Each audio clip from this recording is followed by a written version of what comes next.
Hello hello hello. क्या हालचाल, कैसे हैं आप सब लोग? आई होप आप सबके सब बहुत बढ़िया हो, मज़े में हो।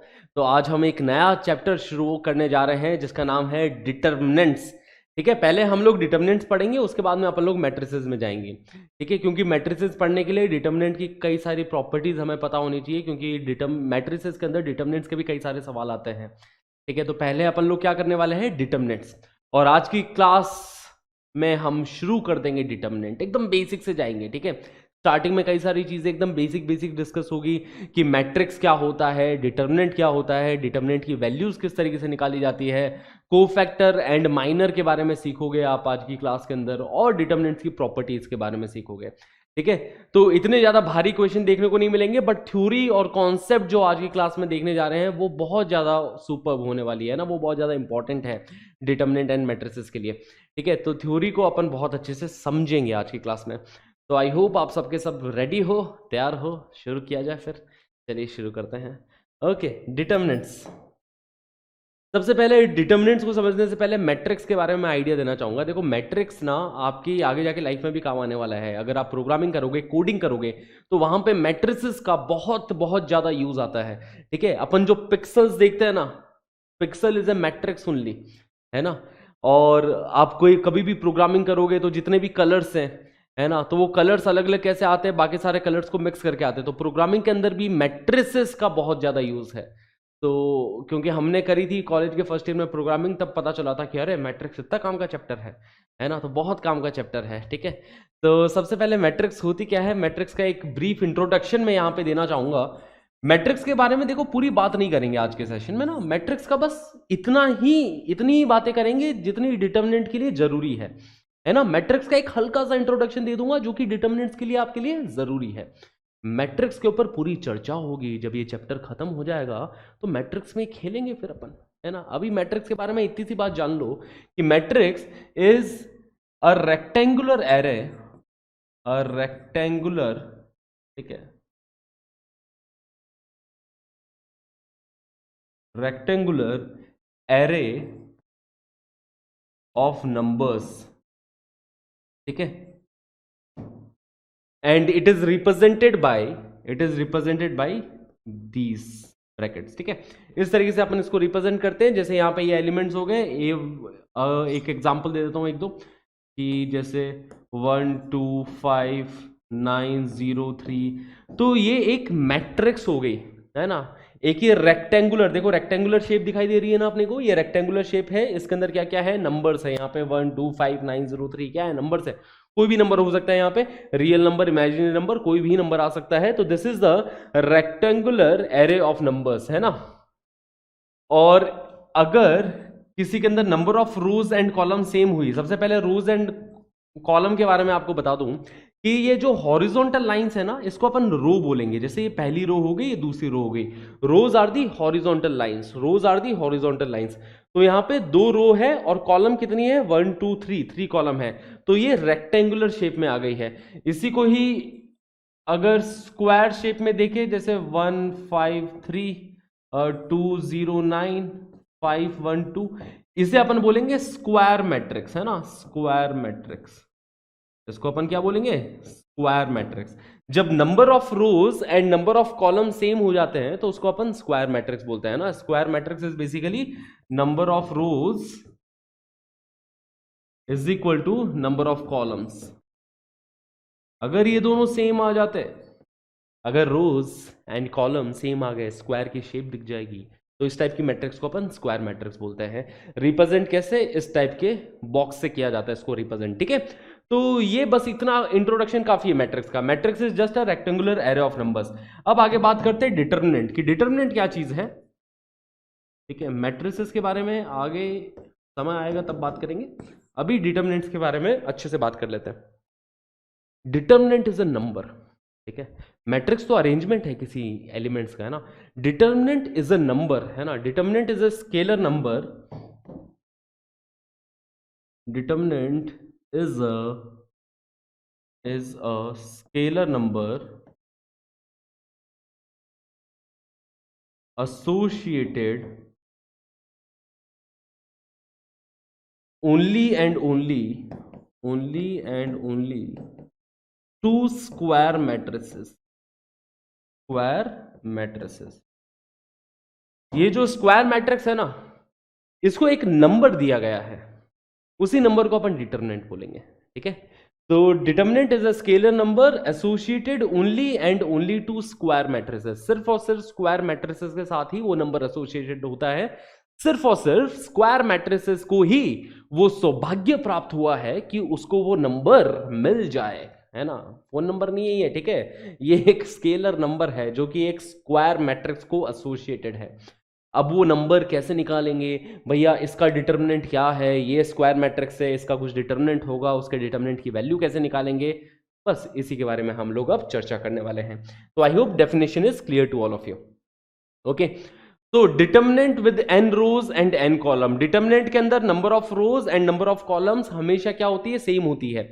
ठीक है, क्योंकि स्क्वायर मैट्रिक्स को ही सौभाग्य प्राप्त हुआ है डिटर्मिनेंट रखने का। ठीक है, तो डिटर्मिनेंट के अंदर हमेशा ध्यान रखें number of rows and number of columns are same.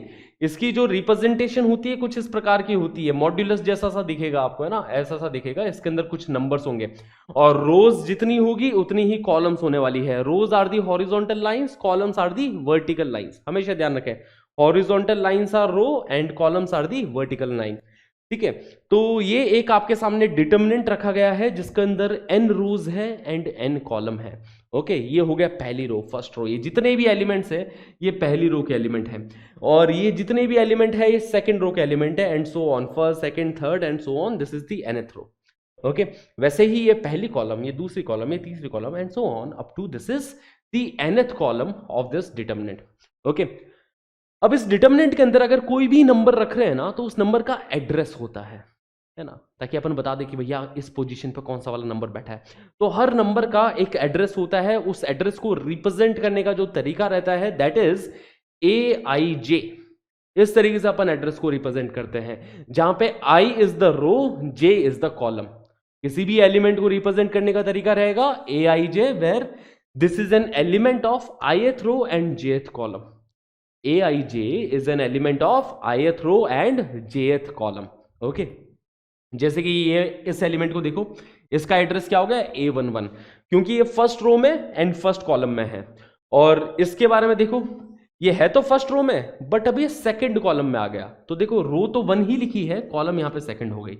फिर नेक्स्ट वाला A13 हो जाएगा, नेक्स्ट वाला A14 हो जाएगा, क्योंकि है तो सारे फर्स्ट रो के अंदर ही, कॉलम बदलती जा रही है ना, इनकी कॉलम बदलती जा रही है। ये वाला देखो A1n फर्स्ट रो के अंदर है बट अब इसकी कॉलम कौन सी हो गई, nth कॉलम हो गई, है ना। First second third, columns are vertical line, rows are horizontal line. बस सिंपल सा बात याद रखो कि रोज भैया हॉरिजॉन्टल होती है, कॉलम अपना आप समझ में आ जाएगा। तो ये nth कॉलम का एलिमेंट हो गया, first row and nth column का एलिमेंट, राइट। वैसे इसको देखोगे, अब ये सेकंड रो में आ गया तो पहले 2 लगा दिया इसके आगे, एंड फर्स्ट कॉलम। एलिमेंट का एड्रेस समझ पाना बहुत इंपॉर्टेंट है, ठीक है, कि अगर आपको पूछे कि भैया A32 वाला एलिमेंट कौन सा है, तो आप पहचान पाओगे भैया A32 है कौन सा। ओके, तो this is second row first column, second row में है पहली कॉलम में है, ये वाला element second row second column. Third वाला A23 हो जाएगा second row third column, and ये हो जाएगा A2n second row nth column. ठीक है, फिर ये देखो A31, फिर A41 एंड सो ऑन, ये ANN हो गया, ANN nth रो में है और nth कॉलम में है। ठीक है, अगर आप डायगोनल वाले एलिमेंट्स को देखोगे, जितने भी ये डायगोनल्स वाले एलिमेंट को ऑब्जर्व करो जरा, ये कैसे आ रहे हैं, A11, A22, A33 and so on. Okay, simple सी बातें हैं। ओके बच्चा लोग, चलिए आगे बात करते हैं। तो order of determinant, order is number of रोज और नंबर ऑफ कॉलम, है ना, कि अगर ऑर्डर 1 का डिटर्मिनेंट है मतलब उसके अंदर एक ही रो होगी, एक ही कॉलम होगी, मतलब एक ही एलिमेंट होने वाला है। एक ही रो एक ही कॉलम मतलब एक ही एलिमेंट। अगर कोई डिटर्मिनेंट ऑर्डर 2 का है तो उसके अंदर 2 रोज होने वाली है और 2 कॉलम होने वाली है। ऑर्डर 3 के डिटर्मिनेंट में 3 रोज होगी, 3 कॉलम्स होगी। एड्रेस देख लो सबका, इसके अंदर देखो A11 एक ही एलिमेंट है, एक ही रो है, एक ही कॉलम है, A11 बोल दिया। इसको देखो A11, ये वाला हो गया एलिमेंट A12, ये हो जाएगा A21 क्योंकि सेकंड रो में आ गया, ये A22। इसके अंदर देख सकते हो एलिमेंट्स का एड्रेस A11, A12, A13, है ना, फर्स्ट रो के है तीनों। फिर ये देखो A21, A22, A23, these are second row element, A31, A32, A33 third row के एलिमेंट। ओके, तो हमारे सिलेबस में बस ऑर्डर 3 डिटर्मिनेंट तक की ही बात करेंगे। ऑर्डर 4 के डिटर्मिनेंट की बात नहीं करेंगे हमारे सिलेबस में ना, हमारे सिलेबस में सिर्फ ऑर्डर 3 डिटर्मिनेंट तक की ही कहानी है। अब इनकी वैल्यूज कैलकुलेट करने की बारी आ गई है कि अगर ऑर्डर 1 का डिटर्मिनेंट है तो उसकी वैल्यूज के बारे में कैसे कमेंट करेंगे। तो डिटर्मिनेंट ऑफ ए, इसके अंदर कुछ एलिमेंट रख रखा है ना, तो इसका डिटर्मिनेंट यही एलिमेंट है। सिंपल है बहुत ज्यादा, ठीक है। कि अगर मैं डिटर्मिनेंट ऑफ 3 पूछ लूं कि बताओ डिटर्मिनेंट ऑफ 3 क्या है, तो इसके अंदर बेसिकली एक ही एलिमेंट है, यही इसका डिटर्मिनेंट होगा। अगर मैं पूछ लूं डिटर्मिनेंट ऑफ -3, तो -3 ही इसका डिटर्मिनेंट होगा। अगर एक ही एलिमेंट है तो भैया वही राजा है, वही प्रजा है, वही सब कुछ है, वही उस डिटर्मिनेंट की वैल्यू है, ठीक है। एक ही बंदा रह रहा है उस घर में, है ना, तो डिटर्मिनेंट की वैल्यू वही है यहाँ पे। तो determinant of -3 is -3 only. Modulus से कंफ्यूज मत कर लेना इस साइन को, ऐसा मत कर देना कि मॉड्यूलस समझ के आप इसको -3 को +3 बना दो, वो फिर गड़बड़ हो जाएगी मामला, ठीक है। तो मॉड्यूलस से कंफ्यूज नहीं करने का है। तो अगर एक ही एलिमेंट है वो डिटर्मिनेंट के अंदर, तो वही एलिमेंट उस डिटर्मिनेंट की वैल्यू कहलाएगा, as simple as that, okay. अगर ऑर्डर 2 का डिटर्मिनेंट है जो कि इस प्रकार से दिखता है कि A11 A12 first row second column, A21 second row first column, A22 second row second column, इस डिटर्मिनेंट की वैल्यू निकालने के लिए हम लोग क्रॉस मल्टीप्लिकेशन मेथड का सहारा लेंगे, ठीक है। A11 A22 से मल्टीप्लाई होगा तो A11 into A22 minus A21 A12 से मल्टीप्लाई हो गया, देखो A11 into A22 minus A21 into A22। तो इस तरीके से हम सेकेंड ऑर्डर के डिटर्मिनेंट की वैल्यू निकालते हैं, सिंपल क्रॉस मल्टीप्लिकेशन मेथड है ना, this minus this minus this, as simple as that, okay. तो फॉर एन एग्जांपल, अगर ऐसा डिटर्मिनेंट दे रखा है डिटर्मिनेंट ऑफ 4 3 5 1, तो सिंपल है, देखो 4 इंटू 1 4 हो जाएगा, -5 इंटू 3 -15 हो गया, मतलब 4 - 15 -11 आ गया। वहीं पे ही एग्जाम्पल 2, यहाँ पे बच्चे जनरली गलती कर देते हैं, यहाँ पे कोई एलिमेंट नेगेटिव रख दूं, जैसे 4 3 -5 1, ये मैंने दिया है, तो यहाँ पे बच्चे कई बार नेगेटिव नेगेटिव को पॉजिटिव करना भूल जाते हैं। तो ध्यान रखना कि 4 इंटू 1 4 -5 इंटू 3, देखो -5 और 3 का प्रोडक्ट कितना हो जाएगा, -15, तो 4 में से आप -15 माइनस कर रहे हो, ध्यान रखना बस। ऐसी सिली मिस्टेक नहीं होनी चाहिए ना, बस इसीलिए बता रहा हूँ कि अगर कोई कर रहा हो आप में से, नहीं कर रहे हो बहुत अच्छी बात है, कोई कर रहा है तो ध्यान रखना भैया कि क्रॉस मल्टीप्लिकेशन अपन लगा रहे हैं, तो नेगेटिव नेगेटिव क्या हो जाएगा, पॉजिटिव, तो 4 + 15 कितना हो गया, 19 हो गया, ठीक है।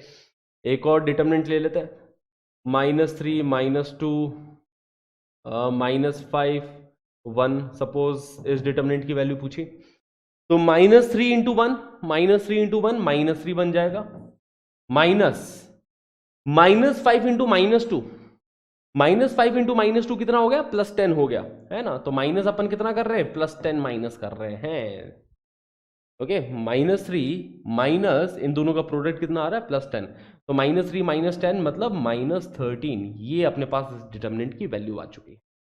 तो बस वैल्यू का सबसे पहले ध्यान रखें कि क्रॉस मल्टीप्लिकेशन मेथड से हमें वैल्यू निकालनी है, और बहुत सिंपल है क्रॉस मल्टीप्लिकेशन मेथड, बस इसमें साइन का आप लोग ध्यान रखना, गलती मत करना, यहाँ पे बेसिक सा क्वेश्चन है, ठीक है। ये भी बहुत ही बेसिक सा क्वेश्चन है, 3 - 8 हो जाएगा -5, ओके। ये क्या सवाल था, ओके। ये भी बहुत ही वैसे ही उतना ही बेसिक सा सवाल है, दिस इंटू दिस, तो x + y into x + y, मतलब ये x + y का होल स्क्वायर बन जाएगा, -2x इंटू 2y, मतलब ये 4xy बन गया, ठीक है। बच्चा लोग आपको अगर लग रहा है कि सर ये क्या सवाल है, क्योंकि मेरे ख्याल से कुछ बच्चों के लिए तो बहुत ईजी है सवाल, बट जो बच्चे फर्स्ट टाइम पढ़ रहे हैं इस चैप्टर को, उनके लिए भी अपन थोड़ा ध्यान रख रहे हैं ना, कि जो बच्चे फर्स्ट टाइम इस चैप्टर को पढ़ रहे हैं, आज तक कभी डिटर्मिनेंट नहीं पढ़ा हो, तो उनको भी पता होना चाहिए। क्रॉस मल्टीप्लिकेशन मेथड लगा दिया, x² + y² - 2xy, मतलब ये x - y होल स्क्वायर आ गया, ठीक है। सिंपल है यार।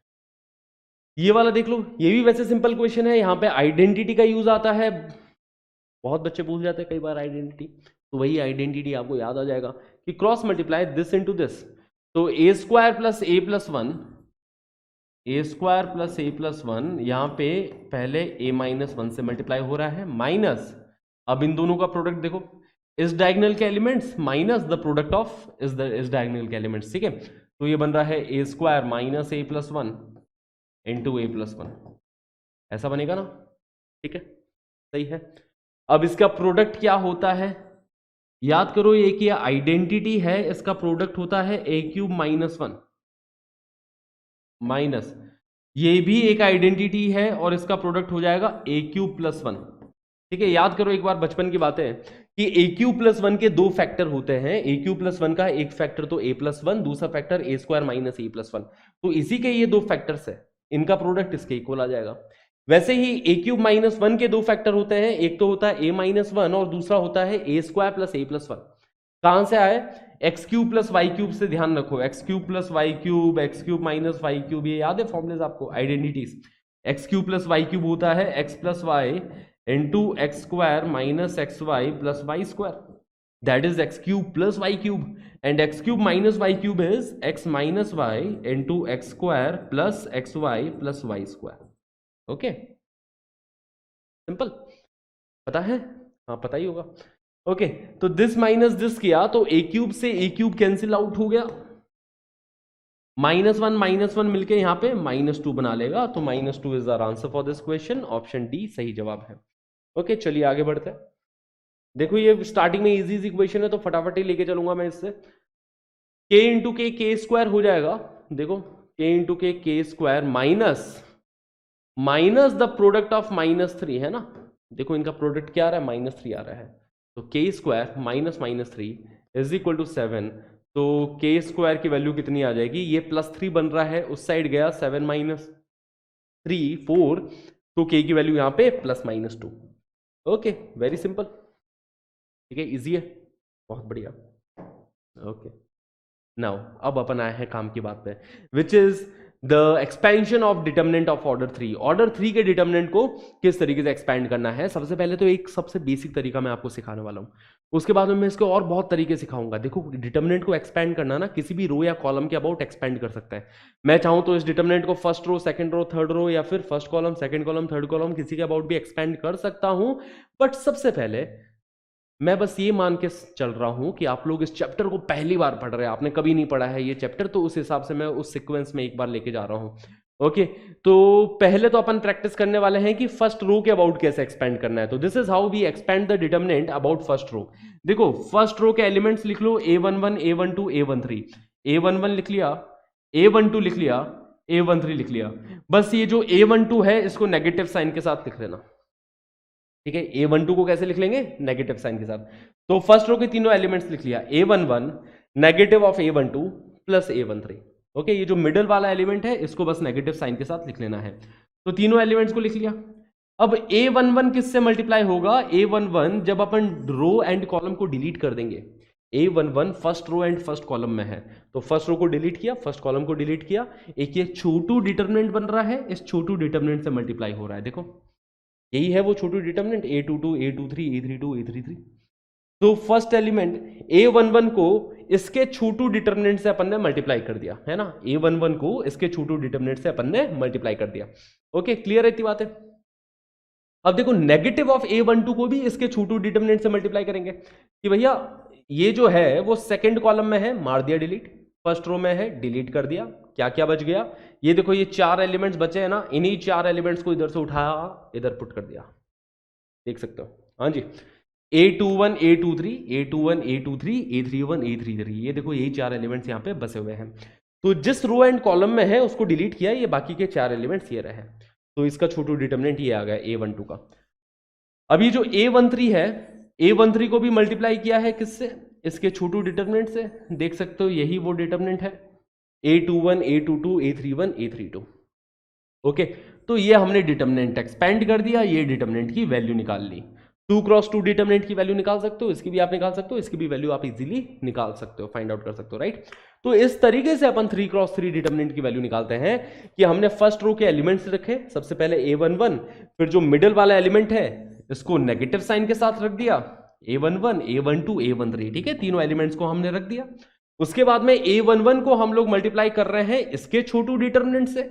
ओके, A12 को मल्टीप्लाई कर दिया इसके छोटू डिटर्मिनेंट से, और A13 को भी इसके खुद के छोटू डिटर्मिनेंट से मल्टीप्लाई कर दिया। अब इसको छोटू डिटर्मिनेंट बोल रहा हूं, आगे जाके इसका नाम भी आएगा, ठीक है, जब माइनर को फैक्टर पढ़ेंगे तब आपको पता भी चलेगा कि इस भाई इन छोटू डिटर्मिनेंट को बोलते क्या है। अब इसकी वैल्यू इजीली निकाल सकते हो, 2 क्रॉस 2 तो अपने को आता ही है सॉल्व करना। अपने को पता है 2 क्रॉस 2 डिटरमिनेंट कैसे सॉल्व करते हैं, क्रॉस मल्टीप्लिकेशन मेथड, यहाँ पे भी वही, यहाँ पे भी वही। ओके, तो अब कुछ सवालों में प्रैक्टिस करते हैं इसको। ठीक है, देखो इवेल्युएट द डिटरमिनेंट है ना, ये वाला डिटरमिनेंट हमें कैलकुलेट करना है सबसे पहले। चलिए चालू करते हैं। फर्स्ट रो के एलिमेंट्स लिख दो। फर्स्ट रो का एलिमेंट पहला क्या आ गया 3। अब 3 को किससे मल्टीप्लाई करोगे, फिर बाद में -11 लिखोगे, -11 को अपने छोटू डिटरमिनेंट से मल्टीप्लाई करना, प्लस फिर -1 लिखोगे, -1 को अपने छोटू डिटरमिनेंट से मल्टीप्लाई करना। देखो कौन कौन सा एलिमेंट लिखा है। सबसे पहले यहाँ पे 3 लिख दिया, ओके, यहाँ पे 11 लिख दिया, बट इस वाले एलिमेंट को नेगेटिव साइन के साथ लिखना होता है, नेगेटिव साइन के साथ लिखा है ना, नेगेटिव ऑफ A12, मैंने बताया ही था ना यार, इस वाले एलिमेंट को नेगेटिव के साथ, इस वाले एलिमेंट को पॉजिटिव प्लस ऑफ -1 प्लस -1, ठीक है, A11 minus A12 plus A13 है ना, A13 खुद ही -1 है, समझ में आ रही है ना बातें। A13 बोलते हैं इसे, ये होता है A11, ये होता है A12, ये क्या होता है A13 है ना, ये फर्स्ट रो फर्स्ट कॉलम का एलिमेंट, ये फर्स्ट रो सेकंड कॉलम का एलिमेंट, इसी को ही अपन बोलेंगे फर्स्ट रो थर्ड कॉलम का एलिमेंट। Okay clear. अब 3 को मल्टीप्लाई करेंगे, जिस रो में 3 है, जिस कॉलम में 3 है उसको डिलीट मारो, तो पीछे जो डिटरमिनेंट बचा वो है 2030, इसका डिटरमिनेंट 3 को अपन ने इससे मल्टीप्लाई कर दिया, ठीक है क्लियर। अब देखो इसको किससे मल्टीप्लाई करेंगे, जिस रो एंड कॉलम में है वो डिलीट कर दिया, तो पीछे जो बचा कौन सा एलिमेंट्स 5010, इससे मल्टीप्लाई करेंगे। ओके, अब देखो -1 जिस रो एंड कॉलम में है उसको डिलीट मारा, और इसके पीछे क्या बचा 5210 है ना, 5210, इससे मल्टीप्लाई कर दिया, बस आ गई डिटरमिनेंट की वैल्यू। तो 3 मल्टीप्लाइड बाई इस डिटरमिनेंट की वैल्यू तो 0 आ रही है, 0 × 0 0 मिल गया, -11 मल्टीप्लाइड बाई ये भी 0 × 0 0 बन जाएगा, और प्लस -1 मल्टीप्लाइड बाई 5 3 15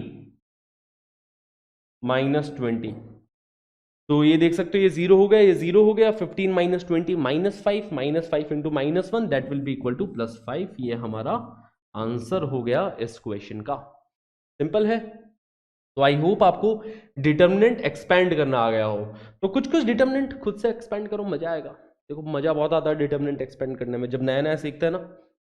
मैंने जब पहली बार सीखा था डिटरमिनेंट एक्सपेंड करना, मैंने तो 10-15 ऐसे ही कर दिए थे एक्सपेंड, चलते फिरते कहीं भी डिटरमिनेंट दिखता था मैं एक्सपेंड कर देता था उसे। ठीक है, चलो ये वाला सवाल करते हैं। If determinant of this is equal to -145 then find the value of x। x की वैल्यू बताओ, अगर इसके डिटरमिनेंट की वैल्यू कितनी है -145, तो अपन फर्स्ट रो के अबाउट एक्सपेंड कर देते हैं। सबसे पहले मैं यहाँ पे 2 लिखूंगा, 2 मल्टीप्लाइड बाई इस छोटू डिटरमिनेंट, -4 मल्टीप्लाइड बाई इस छोटू determinant, plus x multiplied by its छोटू डिटरमिनेंट, ठीक है, इज इक्वल टू कितना है -145। ये है इक्वेशन।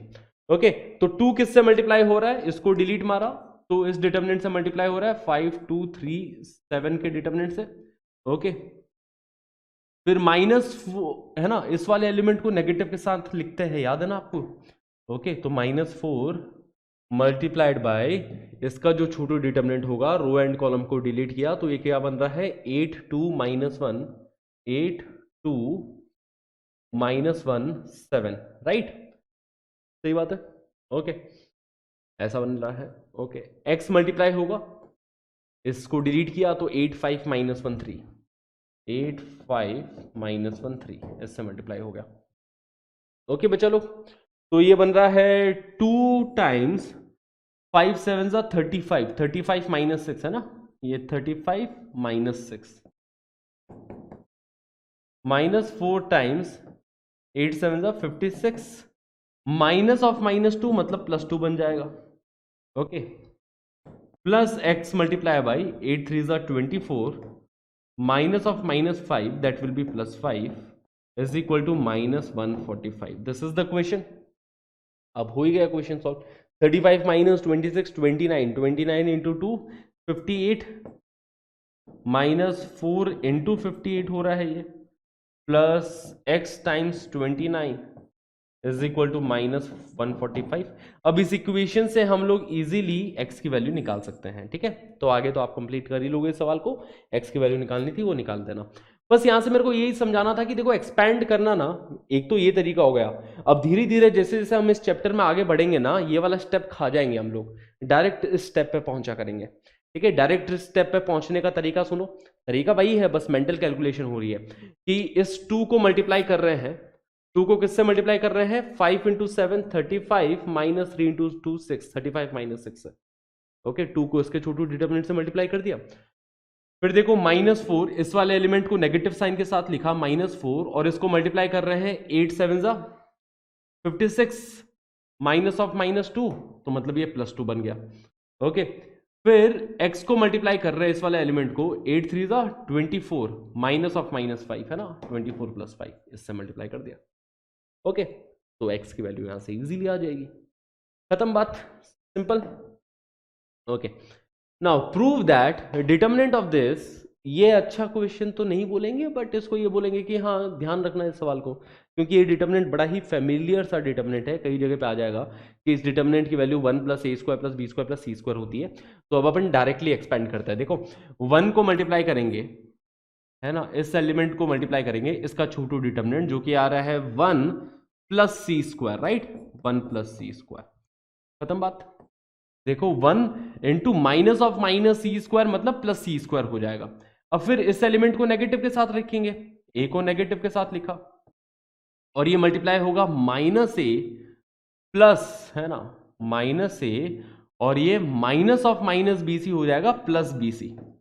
ठीक है, -a minus of -bc +bc हो गया, +b टाइम्स, है ना, b को किससे मल्टीप्लाई करेंगे, इसके छोटू डिटरमिनेंट से, जो कि आ रहा है -a इंटू -c मतलब +ac माइनस ऑफ -b मतलब ये +b। ओके, ये इस डिटरमिनेंट का एक्सपेंशन आ गया है।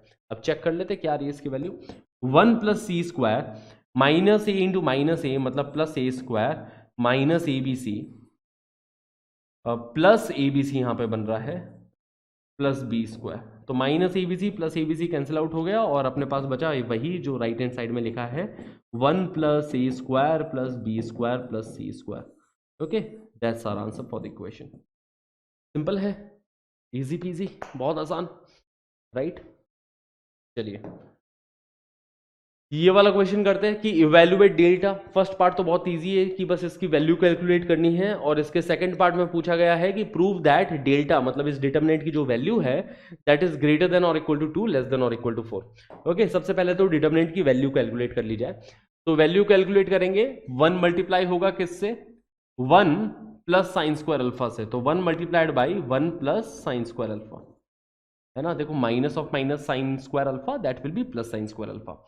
यहां पे ये +sin², इसको नेगेटिव साइन के साथ लिखेंगे, और मल्टीप्लाई करेंगे इसको अपने छोटू डिटरमिनेंट से। इसका छोटू डिटरमिनेंट क्या है, देखो 1 into -sin², which is -sin², है ना, माइनस ऑफ, देखो माइनस, इसमें से माइनस क्या कर रहे हैं, इसमें से माइनस कर रहे हैं इनका प्रोडक्ट, और इनका प्रोडक्ट कितना आ रहा है, -sin² आ रहा है, तो -sin² से माइनस ही अपन -sin² कर रहे हैं, तो दिख ही रहा है आपको क्या होने वाला है।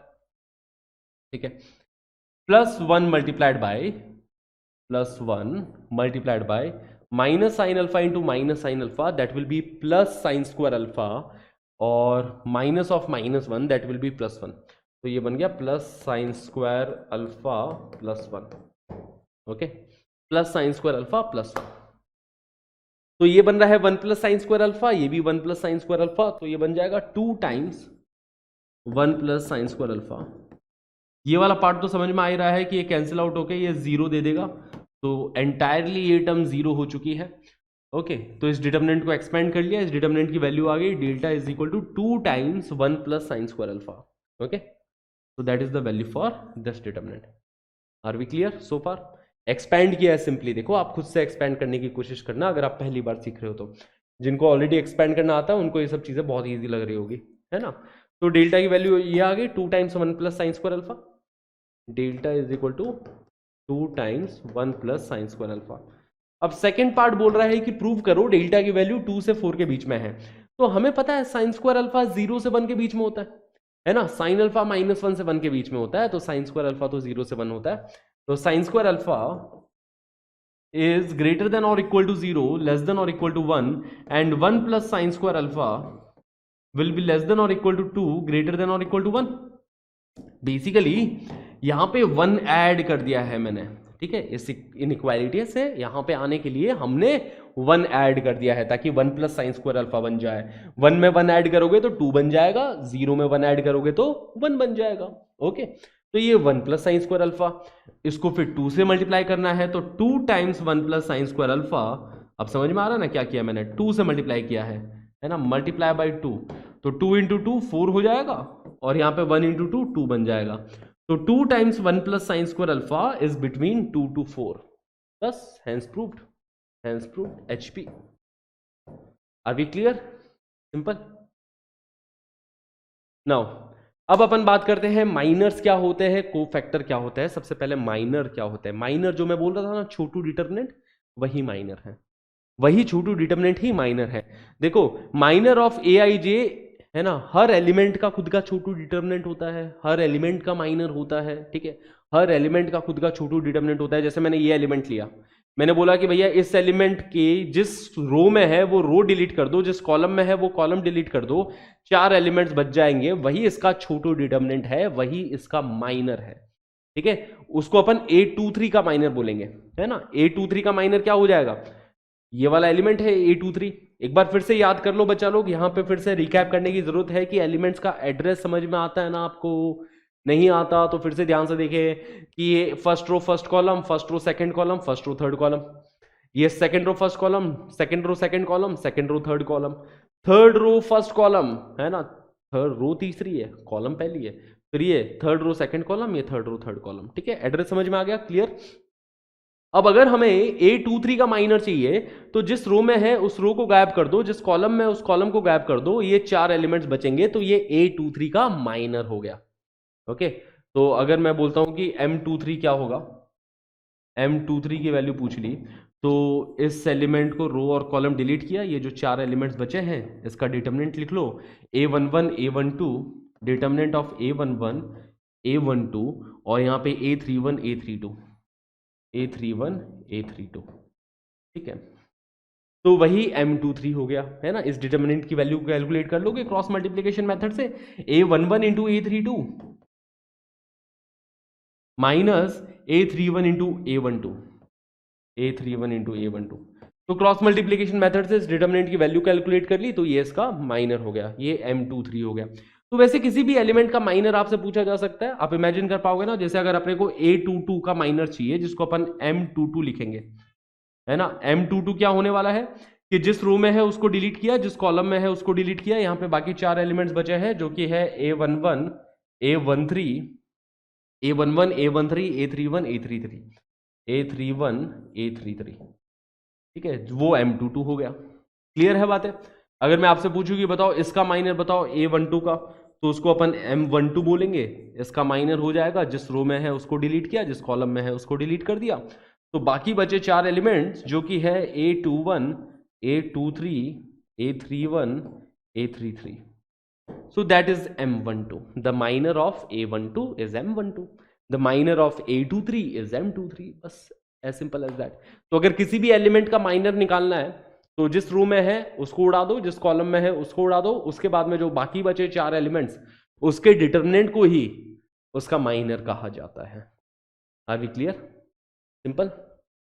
चलिए अब कोफैक्टर के बारे में, अच्छा माइनर के बारे में अपन ने बात कर ही ली है ना, कि the determinant obtained by deleting the ith row and jth column of a determinant A is called the minor of the element of Aij।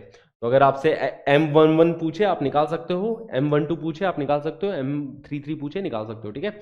Determinant आपके सामने रख दिया है मैंने, डिटर्मिनेंट वही A11 A12 A13 A21 A22 A23 A31 A32 A33।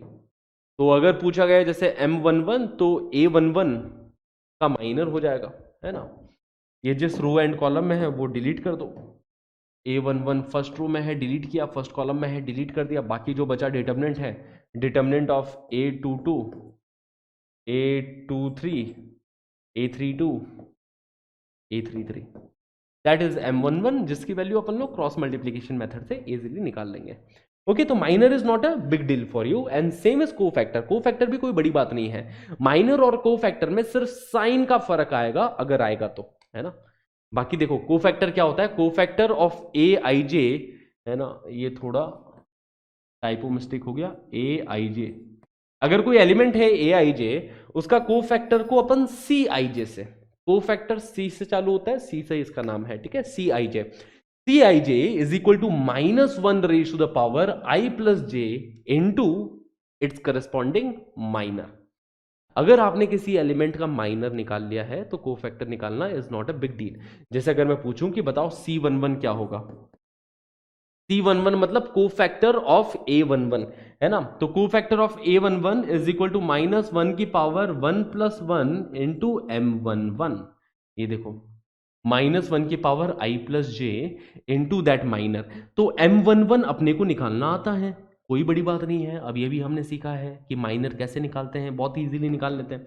अब उसको किससे मल्टीप्लाई किया है, -1 की पावर I प्लस जे, आई भी 1 है, जे भी 1 है यहाँ पे, तो -1 की पावर 1 + 1 मतलब -1 का स्क्वायर, पॉजिटिव हो गया, +1 दे देगा ये।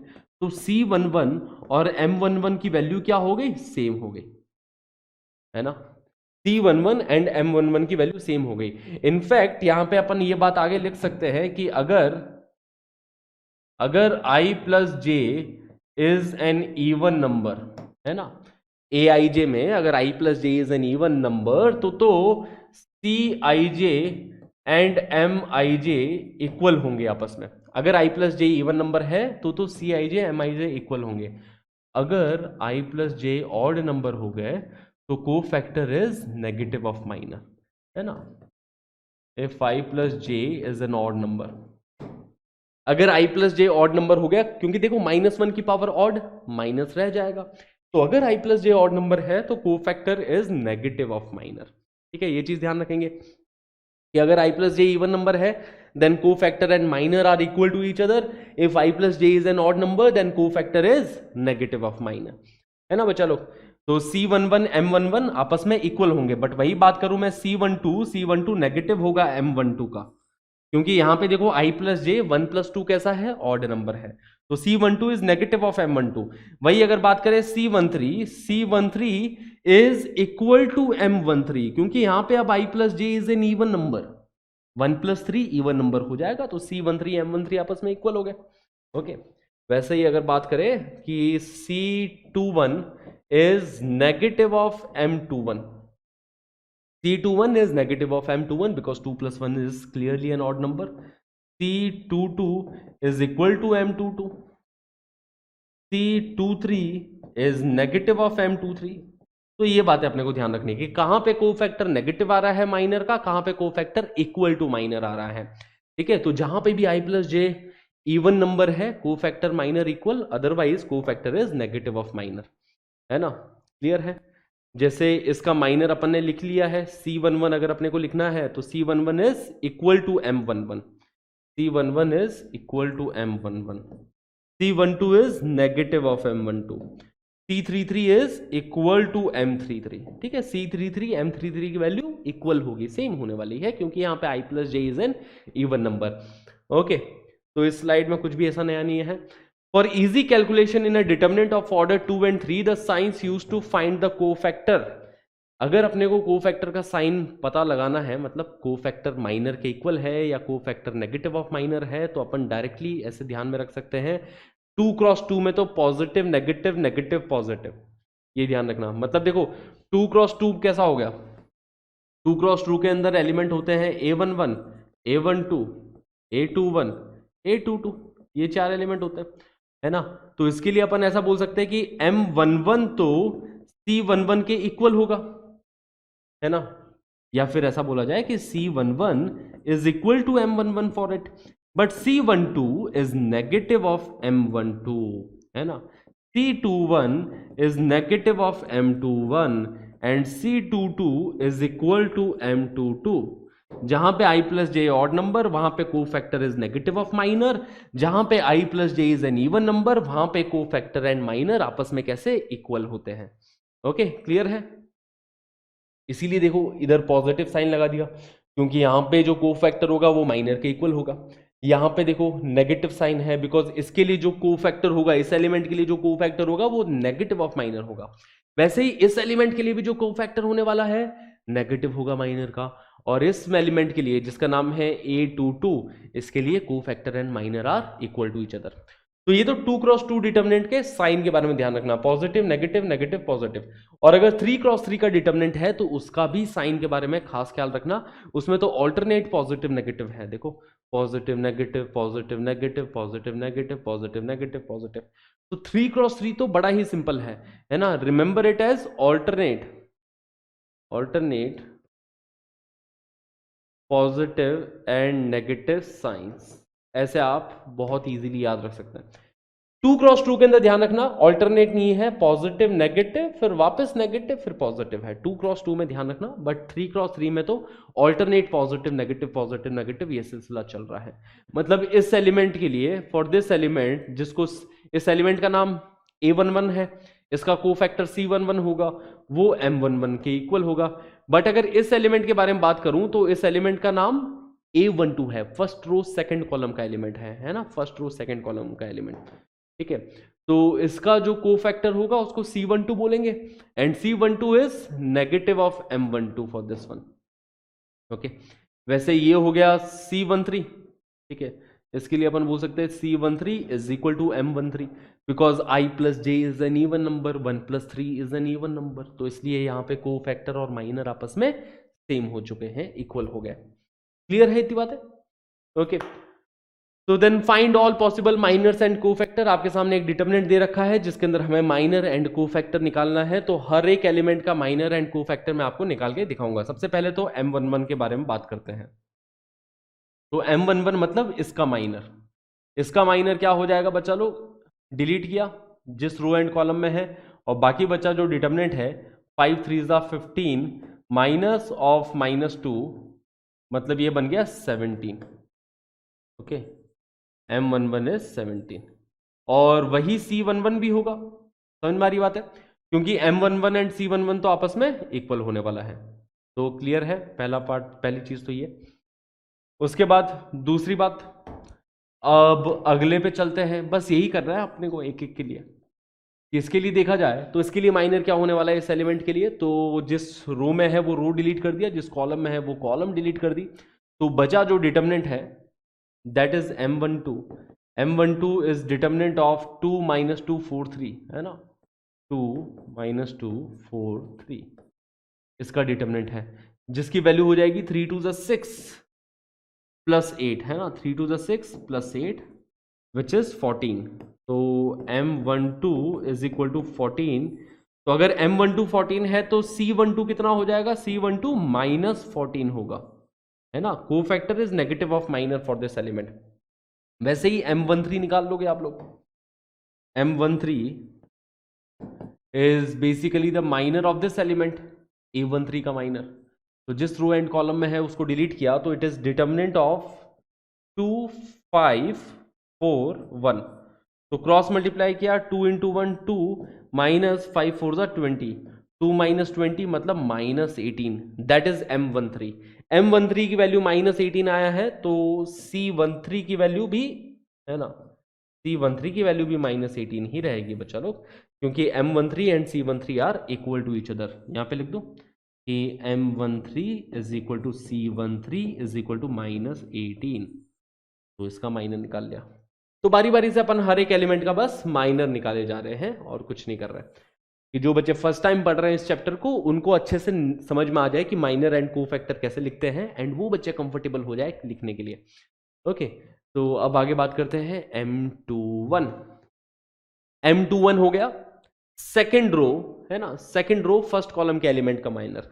तो सेकेंड रो फर्स्ट कॉलम का एलिमेंट ये हो गया। इसका माइनर निकालने के लिए जिस रो एंड कॉलम में है उसको डिलीट मारा, तो नाउ द डिटर्मिनेंट ऑफ 3 6 1 3, जिसको निकालने के लिए क्रॉस मल्टीप्लाई, 3 3 9 9 - 6, है ना, तो 9 - 6 विच इज इक्वल टू 3। तो M21 3 है, तो C21 will be -3, C21 will be equal to -3। Okay, clear. M21 C21 का रिश्ता समझ में आता है। क्योंकि i plus J is an odd number, इसलिए वो एक दूसरे के नेगेटिव हो गए। ओके बच्चा लोग, अब देखो आगे बात करते हैं। इसके बाद में M22 के बारे में बात करते हैं। M22 इज डिटर्मिनेंट ऑफ, है ना, इसका डिटर्मिनेंट ऑफ जिस रो एंड कॉलम में है उसको डिलीट मार दिया, ठीक है, तो बचा -1 6 4 3। तो M22 इज इक्वल टू -3 -24, -3 -24 -27, ठीक है। वही C22 भी होने वाला है।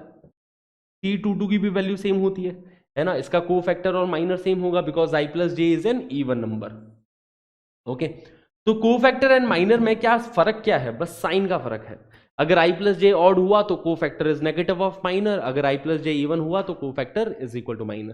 तो इसी तरीके से आप बाकी सारे एलिमेंट्स का भी माइनर एंड को फैक्टर कैलकुलेट कर सकते हैं, है ना। बस ये आखिरी इसका और मैं कैलकुलेट करके दिखा देता हूं कि अगर अपने को M23 की वैल्यू निकालनी है, M23, है ना, सेकंड रो थर्ड कॉलम, ठीक है, रो दूसरी है तीसरी वर्टिकल लाइन में, तो सेकंड रो थर्ड कॉलम के एलिमेंट का माइनर निकालना है, जिस रो कॉलम में उसको डिलीट मार दिया, तो ये आ गया डिटर्मिनेंट ऑफ -1 3 4 1, ठीक है, इसका डिटर्मिनेंट, है ना, -1 3 4 1 का डिटर्मिनेंट। ओके, तो -1 इंटू -1 -1 -12, मतलब ये -13 बन जाएगा। अगर M23 -13 है तो C23 +13 हो जाएगा। समझ में आती है बात है, अगर M23 -13 है तो C23 कितना हो जाएगा, +13 हो जाएगा, क्योंकि इसके लिए cofactor and minor are negative of each other. तो इतनी बातें थी बच्चा लोग, है ना। अब बाकी तो आप निकाल ही सकते हैं, बाकी आप इजीली निकाल लेंगे जितने भी बाकी, बस इसी रो के माइनर एंड को फैक्टर की वैल्यू निकालना बाकी रह गया, वो आप लोग खुद से कैलकुलेट करें। ओके, क्लियर है। ओके बच्चा लोग, तो चलिए आगे बढ़ते हैं फिर अगले सवाल की तरफ। Find the minors and cofactor of all the elements of this determinant. इसके भी जितने भी एलिमेंट्स हैं उसके माइनर निकालने हैं। सबसे पहले तो अपन माइनर के बारे में बात करते हैं। जैसे ये एलिमेंट है ना, A11 है ये एलिमेंट, इस एलिमेंट का एड्रेस A11, जिसके माइनर को अपन M11 से डिनोट करेंगे। तो इसका माइनर क्या हो जाएगा, जब ये जिस रो एंड कॉलम में है उसको आपने डिलीट कर दिया तो एक ही एलिमेंट बचा। अब इस एलिमेंट का डिटर्मिनेंट क्या होगा, एक ही एलिमेंट बचा, और इस एलिमेंट का determinant of -3 is -3 only. Determinant of A11 ही होता है, याद है, एक ही ऑर्डर का डिटर्मिनेंट है और जिसका डिटर्मिनेंट है वही इसकी वैल्यू होने वाली है। जैसे डिटर्मिनेंट ऑफ -3 ही हो जाएगा, डिटर्मिनेंट ऑफ 4 ही हो जाएगा, determinant of A11 is A11 only. तो वो बात है, ठीक है, क्लियर इतनी बात है। चलिए इसको हटाते हैं। अब M11 निकल गया, इसके बाद में M12 निकाल लेते हैं। Minor of this element basically, है ना, दिस एलिमेंट इज A12, इसका माइनर ही M12 कहलाएगा, राइट। इसका माइनर निकालने के लिए जिस रो एंड कॉलम में है उसको डिलीट मार दिया, एक ही एलिमेंट बचा -6, determinant of -6 which is equal to -6 only. Are we clear about this part as well. Okay, अब अगले पे चलते हैं। M21 second row first column, है ना, सेकेंड रो फर्स्ट कॉलम, इस वाले एलिमेंट का माइनर निकालना है, तो फिर से आपने डिलीट किया, इसका डिटर्मिनेंट कितना आ जाएगा 5, ठीक है, तो दैट इज द माइनर।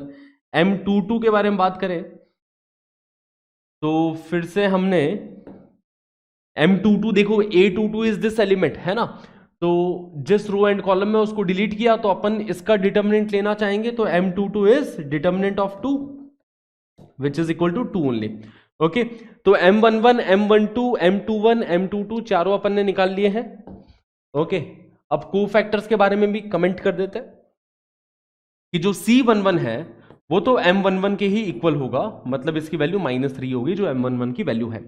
वही बात अपन करें C12 के बारे में, तो C12 is equal to negative of M12, है ना। C12 क्या होगा, M12 का नेगेटिव होने वाला है, एंड M12 की वैल्यू -6 है, -6 का नेगेटिव +6 आ जाएगा। Okay, C21 is negative of M21, है ना। नेगेटिव क्यों है M21 का, because I plus J is an odd number. जब भी I plus J odd number होता है को factor is negative of minor. Okay, तो M21 की वैल्यू 5 है, तो C21 की वैल्यू -5 हो जाएगी, and C22 is equal to M22। देखो जब भी i plus J even number आ जाए सेम हो जाएगा, i plus J odd number है तो cofactor is negative of minor. Okay, तो m22 की वैल्यू 2 है, वही c22 की वैल्यू होगी, that is also 2। Are we clear? तो 2 क्रॉस 2 का भी अगर डिटर्मिनेंट हो तो हम हर एक एलिमेंट का minor and cofactor easily comment कर सकते हैं। इसमें देखो कोफैक्टर पूछा गया c23, 23 मतलब सेकंड रो थर्ड कॉलम का एलिमेंट है ना, सेकंड रो थर्ड कॉलम ये वाला एलिमेंट हो गया, ठीक है। इसका कोफैक्टर पूछा गया, पहले तो आप इसका माइनर निकाल लो, पहले तो इसका माइनर निकालो कि भैया m23 जो होगा, m23 is this determinant of 1 2 2 -4 है ना, इन चार एलिमेंट्स का determinant that is m23 which is equal to -4 which is equal to -8, ये m23 हो जाएगा। And c23 will be negative of m23 because i plus J is an odd number, तो c23 negative होगा m23 का। तो अगर m23 की value -8 आई है तो negative of -8 which is equal to +8, right, so that is C23. So +8 will be our answer for this question, which is option A. Are we clear about this one? चलिए आगे बढ़े। Now देखो C31 की value 8 दे रखी है, C32 की value -14 दे रखी है, then find the values of x and y। तो C31 क्या हो जाएगा, C31 is equal to M31। C31 और M31 की वैल्यू तो सेम होने वाली है क्योंकि i plus J even number है, और M31 क्या हो जाएगा, थर्ड रो फर्स्ट कॉलम। देखो थर्ड रो ये हो गई फर्स्ट कॉलम का एलिमेंट, इसका माइनर, ठीक है, that is M31 which is determinant of 3 -2 -5y है ना, इसका डिटर्मिनेंट है, ठीक है, which is given equal to 8। C31 की वैल्यू 8 दे रखी है, तो यहां से एक इक्वेशन बन गई बच्चा लोग। इक्वेशन क्या बन जाएगी, 3y, प्रोडक्ट निकालेंगे cross multiplication 3 into y, okay, minus, देखना ध्यान से, 3y -10, -5 एंड -2 का प्रोडक्ट +10 हो जाता है, तो 3y में से ये प्रोडक्ट माइनस करोगे तो 3y -10 मिलेगा अपने को, 3y -10 इज इक्वल टू 8। तो इधर से अपने पास y की वैल्यू आ गई, 3y is equal to 18, y is equal to 6। Okay, simple. अब अगली बात करते हैं C32 की वैल्यू, C32 की value, okay, third row second column का एलिमेंट, तो C32 will be negative of M32 है ना, और M32 है कितना, C32 क्या होने वाला है, M32 का नेगेटिव होने वाला है। And what is M32, third row second column, third row second column का एलिमेंट ये हो गया, ओके, और इसका माइनर है ना M32, इसके माइनर की वैल्यू हम लोग रखना चाह रहे हैं यहां पे, जो कि हो गई x -2 4y, okay, that is the value for M32, right. And this is given as, ये C32 की वैल्यू आ गई नेगेटिव ऑफ M32, ये M32 मैंने लिख दिया है, okay, which is given as -14, इसकी वैल्यू -14 दे रखी है। फिर से देख ले, देखो third row second column, first second third, third row second column, first column second column, तो ये वाला एलिमेंट हो जाएगा थर्ड रो सेकंड कॉलम का एलिमेंट, ओके, और इसका माइनर हो गया x -2 4y, x -2 4y, okay. C32 is negative of M32 because i plus J is an odd number, i plus J जब भी ऑड नंबर होते हैं cofactor is negative of minor, okay, तो negative of this determinant is equal to -14, तो इस equation को further solve कर सकते हैं, x into y, x y बन जाएगा minus of -8 is equal to, ये नेगेटिव नेगेटिव दोनों साइड उड़ा दिया है तो राइट हैंड साइड में +14 बचा, तो एक्स वाई की वैल्यू यहां से आ गई, एक्स वाई की वैल्यू आ गई 14 -8 है ना, 14 -8 that will be equal to 6, जिसमें से y की वैल्यू 6 हमने अभी अभी निकाली है, तो y की वैल्यू यहां पे 6 पुट करोगे तो x की वैल्यू यहां पे 1 आ गई। Are we clear? तो इसमें वही दो चीजें थी कि C31 दे रखा था, C31 हमने रख लिया थर्ड रो फर्स्ट कॉलम का element, that will be equal to M31 only, क्योंकि यहां पे i plus J odd number, i plus J even number है, राइट। तो M31 की वैल्यू थर्ड रो फर्स्ट कॉलम, ठीक है, थर्ड रो फर्स्ट कॉलम का ये एलिमेंट रहा है ना, इसकी वैल्यू रख दी, ओके। वैसे ही C32 यहां पे देख लो, C32 is negative of M32, M32 मैंने निकाल रखा है कि third row second column, first second third, third row second column का एलिमेंट, तो इसका माइनर क्या हो जाएगा, इसका माइनर हो जाएगा x -2 4y का डिटर्मिनेंट, ओके, इक्वेट कर दिया जो वैल्यू दे रखी थी -14 के साथ, तो x एंड y की वैल्यूज आ गई, सिंपल है। तो आई होप आप माइनर एंड कोफैक्टर के साथ बहुत कंफर्टेबल हो चुके हो, क्योंकि अब आता है अगला पड़ाव डिटर्मिनेंट का, which is expansion of determinant in terms of cofactor. ठीक है, डिटर्मिनेंट का एक्सपेंशन कैसे करेंगे in terms of cofactor? The sum of products of element of any row और column with their corresponding cofactor is the value of determinant.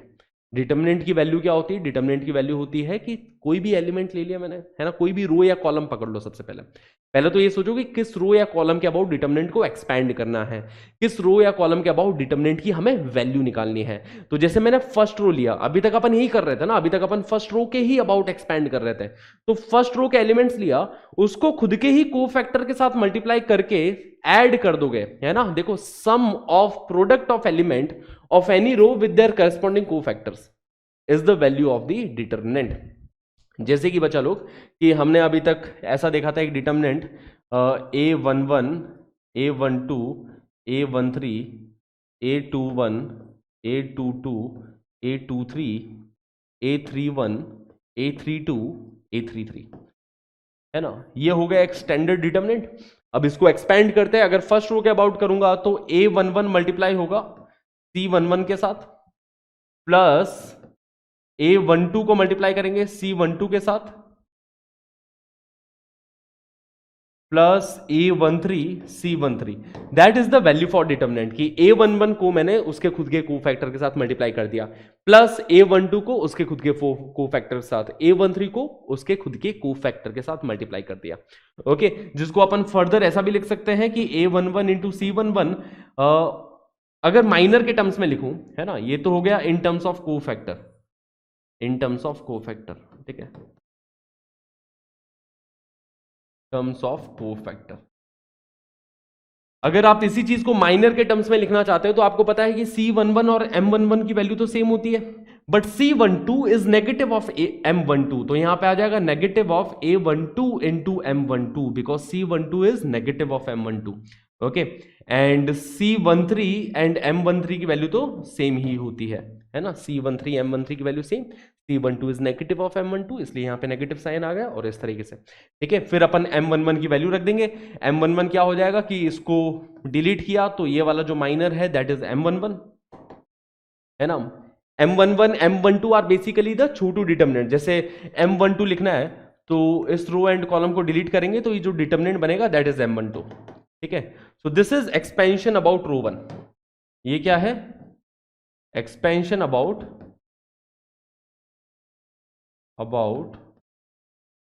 R1।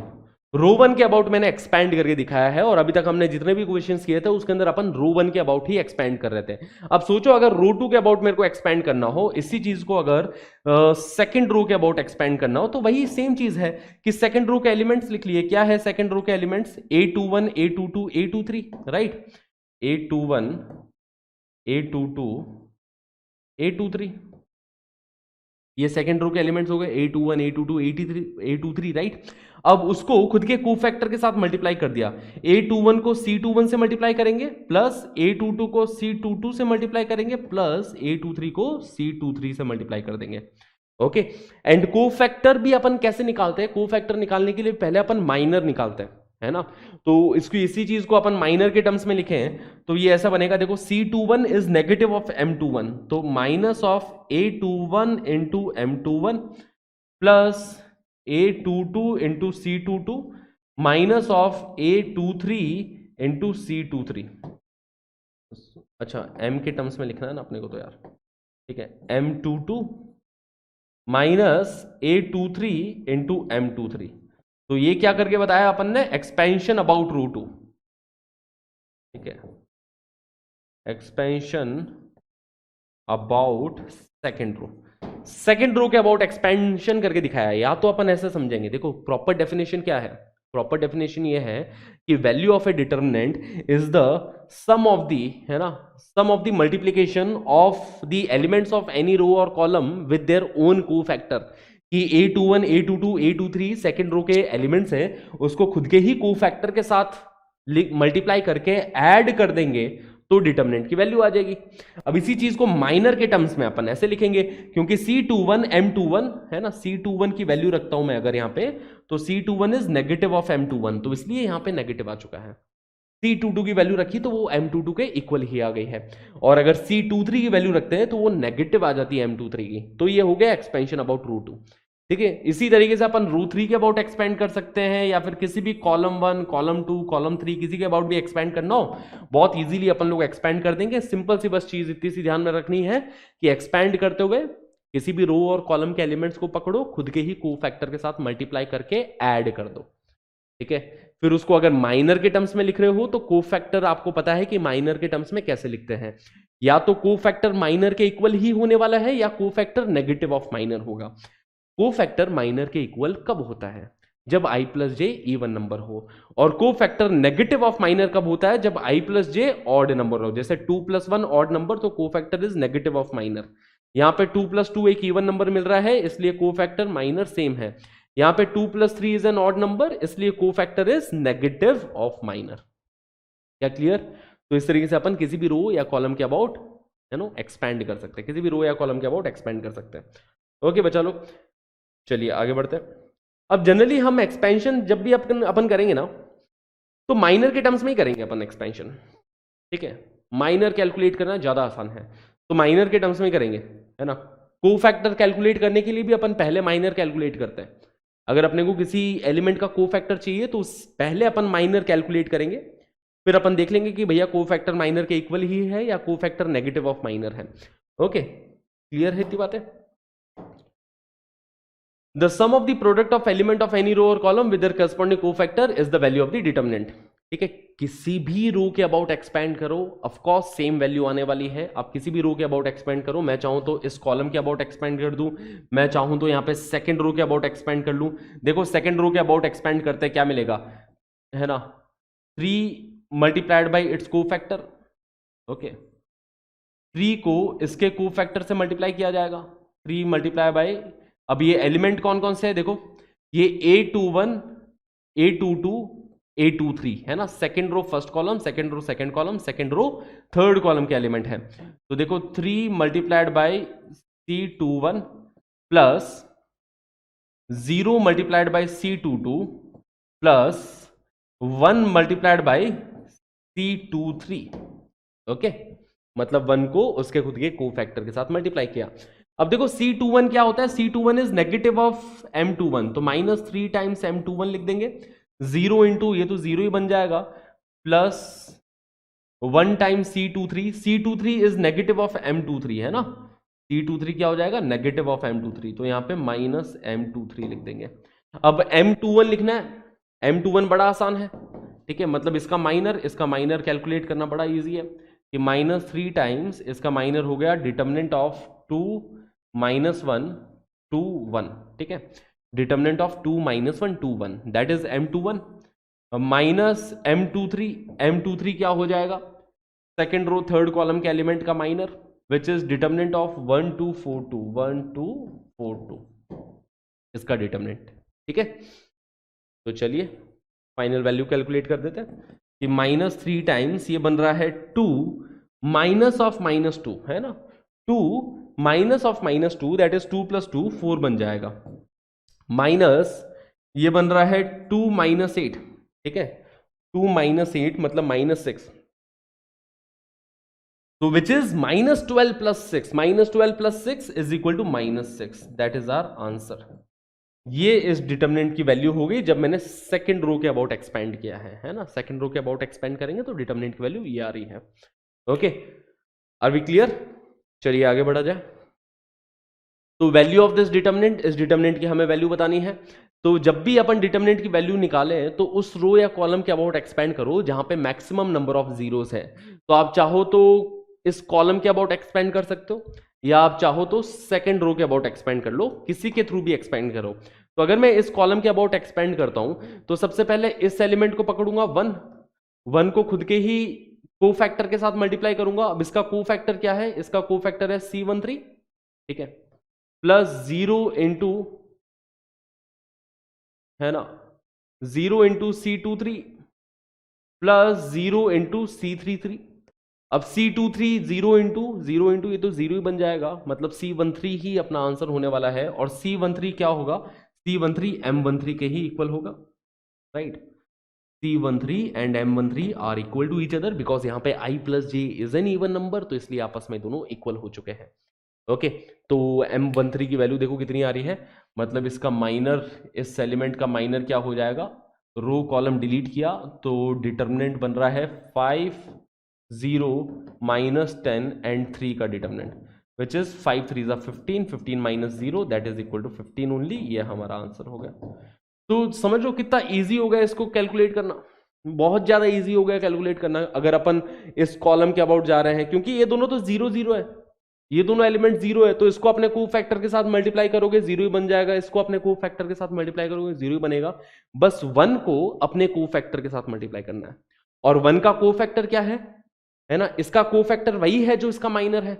देखो बच्चा लोग, sign scheme हमें अच्छे से दिमाग में रखनी है ना, पॉजिटिव नेगेटिव पॉजिटिव, तो पॉजिटिव मतलब कि इसका जो को फैक्टर है वही इसका माइनर भी है, तो C13 M13 आपस में इक्वल, और इसका माइनर कैलकुलेट करना तो सबसे आसान काम है, छोटू डिटर्मिनेंट, ठीक है।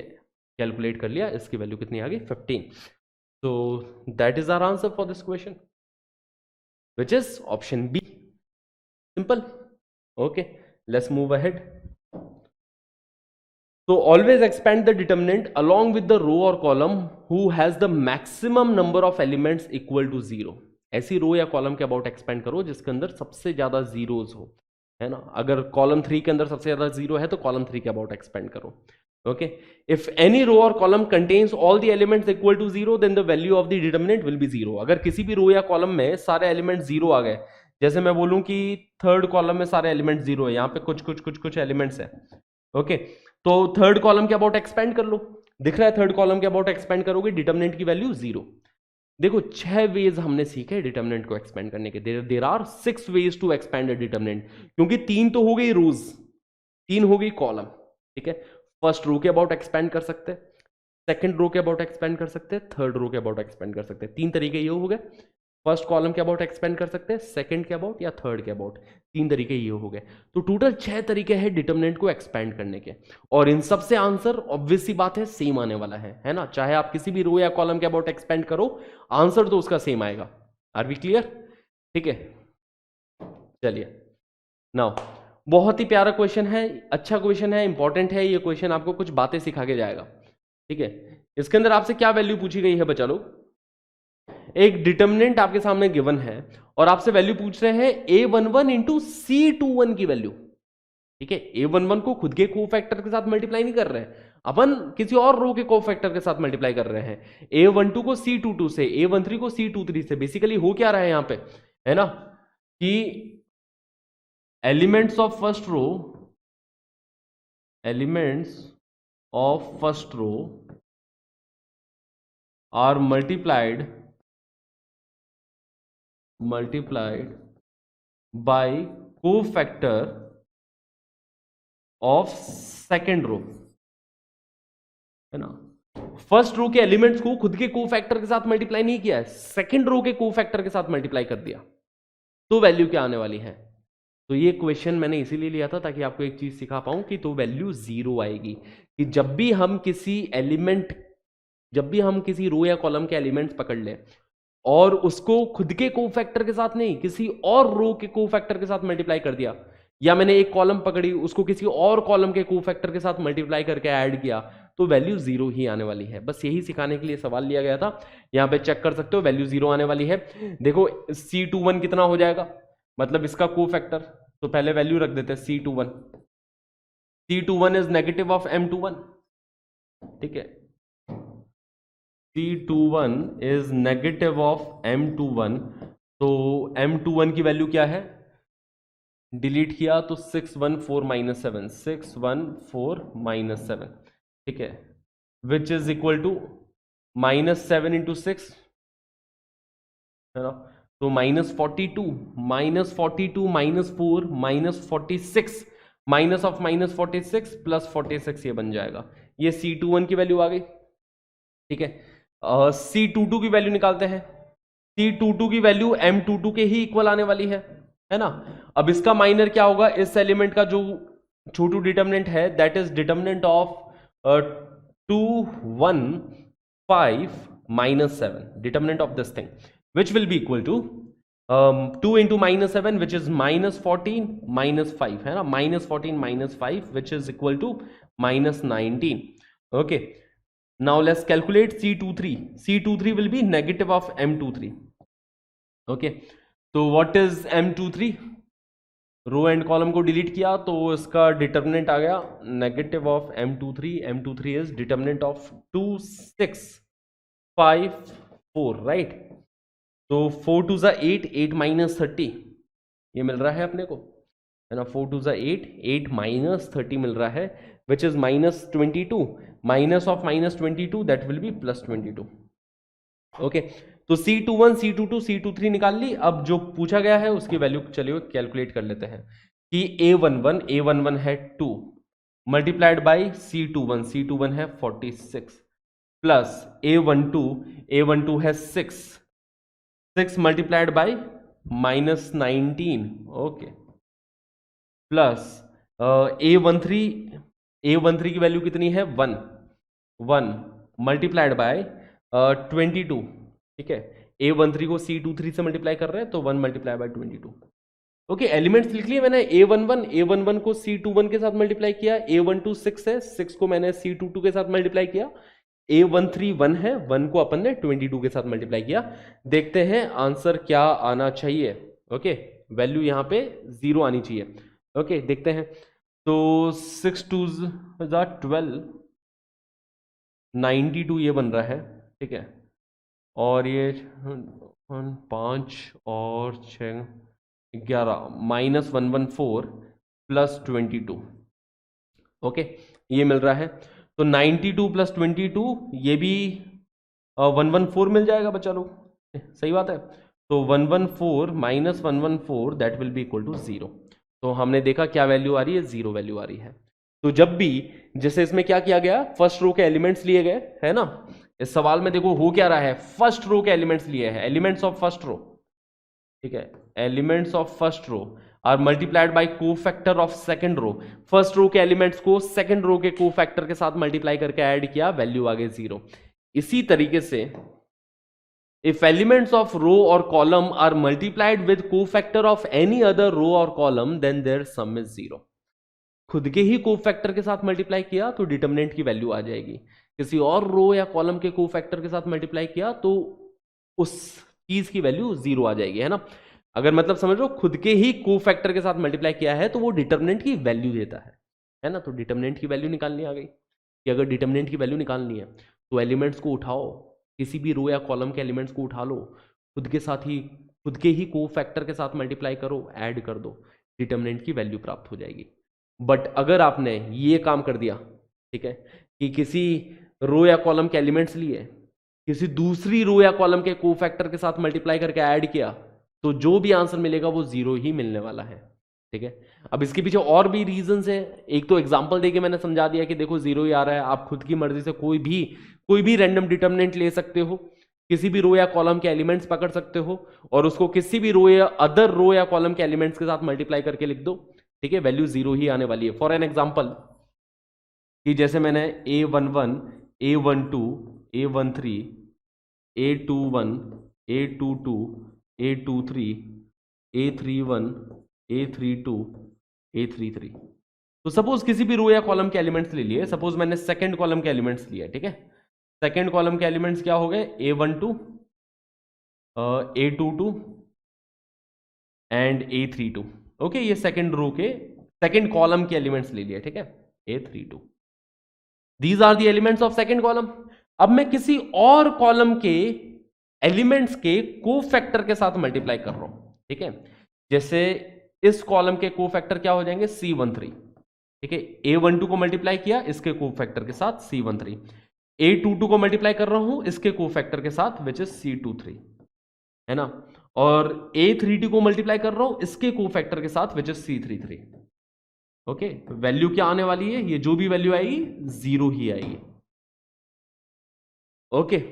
मतलब ये है एलिमेंट्स ऑफ, अगर आप इसको पहचानो तो these are elements of second column okay. और ये क्या है, कोफैक्टर्स ऑफ थर्ड कॉलम